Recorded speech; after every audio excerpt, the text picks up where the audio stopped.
Bismillahirrahmanirrahim. Assalamualaikum warahmatullahi wabarakatuh. Perkenalkan, nama saya Cintika Sari dengan NIM 2011-3006. Di sini saya akan menjelaskan tentang pemeriksaan persediaan. Yang pertama adalah pengertian persediaan.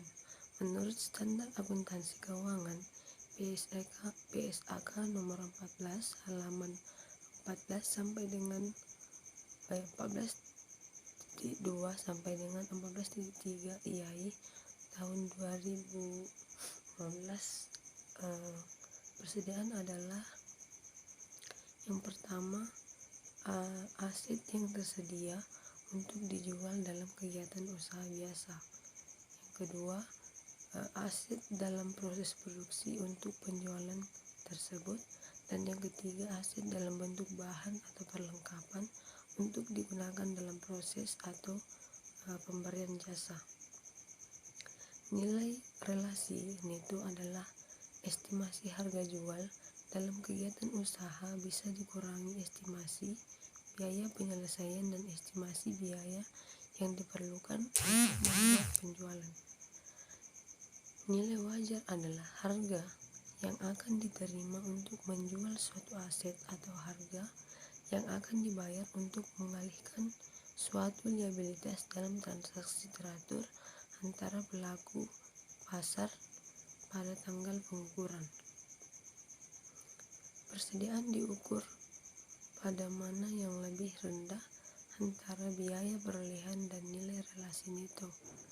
Biaya persediaan terdiri dari seluruh biaya perolehan, biaya konversi, dan biaya lain yang timbul sampai persediaan berada dalam kondisi dan lokasi saat ini. Persediaan mempunyai sifat-sifat. Yang pertama, biasanya merupakan aset lancar atau current assets karena masa perputarannya biasanya kurang atau sama dengan 1 tahun. Yang kedua, merupakan jumlah yang besar, terutama dalam perusahaan dagang dan industri. Dan yang ketiga, mempunyai pengaruh yang besar terhadap laporan posisi keuangan atau neraca dan perhitungan laba rugi, karena kesalahan dalam menentukan persediaan pada akhir periode akan mengakibatkan kesalahan dalam jumlah aset lancar dan total aset, beban pokok penjualan, laba kotor, dan laba bersih, taksiran pajak penghasilan, pembagian dividen, dan laba rugi ditahan. Kesalahan tersebut akan terbawa ke laporan keuangan periode berikutnya. Yang kedua adalah tujuan pemeriksaan atau audit objektif persediaan. Yang pertama, untuk memeriksa apakah terdapat internal control yang cukup baik atas persediaan. Yang kedua, untuk memeriksa apakah persediaan yang tercantum di laporan posisi keuangan betul-betul ada dimiliki oleh perusahaan pada tanggal neraca. Yang ketiga, untuk memeriksa apakah metode penelitian persediaan sesuai dengan standar akuntansi keuangan di Indonesia. Yang keempat, untuk memeriksa apakah sistem pencatatan persediaan sesuai dengan standar akuntansi keuangan di Indonesia. Yang kelima, untuk memeriksa apakah terhadap barang-barang yang rusak, bergerak lambat, dan ketinggalan mode sudah dibuatkan allowance yang cukup. Yang keenam, untuk memeriksa apakah transaksi yang menyangkut pembelian dan penjualan persediaan seluruhnya sudah dicatat. Yang ketujuh, untuk memeriksa apakah transaksi yang menyangkut pembelian dan penjualan persediaan seluruhnya sudah terjadi dan tidak ada transaksi fiktif. Yang kedelapan, untuk memeriksa apakah pencatatan yang menyangkut persediaan sudah dicatat secara akurat. Begitu juga dengan perhitungan fisik persediaan sudah dilakukan secara akurat, termasuk perhitungan matematis kompilasi hasil perhitungan fisik persediaan.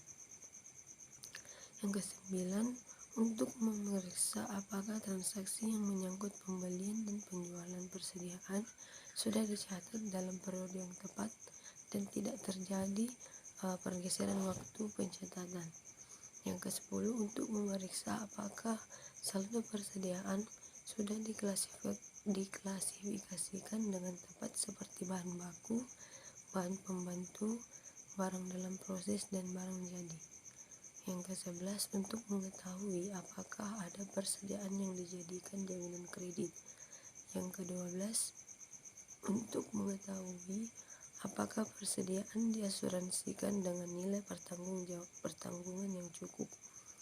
Yang ke-13, untuk mengetahui apakah ada perjanjian pembelian atau penjualan persediaan yang mempunyai pengaruh yang besar terhadap laporan keuangan. Dan yang terakhir, untuk memeriksa apakah penyajian persediaan dalam laporan keuangan sudah sesuai dengan standar akuntansi keuangan di Indonesia. Yang terakhir adalah prosedur pemeriksaan atas persediaan. Prosedur pemeriksaan dibagi atas prosedur compliance test, analytical review, dan substantive test. Dalam praktiknya, prosedur pemeriksaan yang dibahas di sini harus disesuaikan dengan kondisi perusahaan yang diaudit. Prosedur pemeriksaan persediaan mencakup pembelian, penyimpanan, pemakaian, dan penjualan persediaan karena berkaitan dengan siklus pembelian, utang, dan pengeluaran kas serta siklus penjualan piutang dan penerimaan kas. Prosedur pemeriksaan untuk compliance test.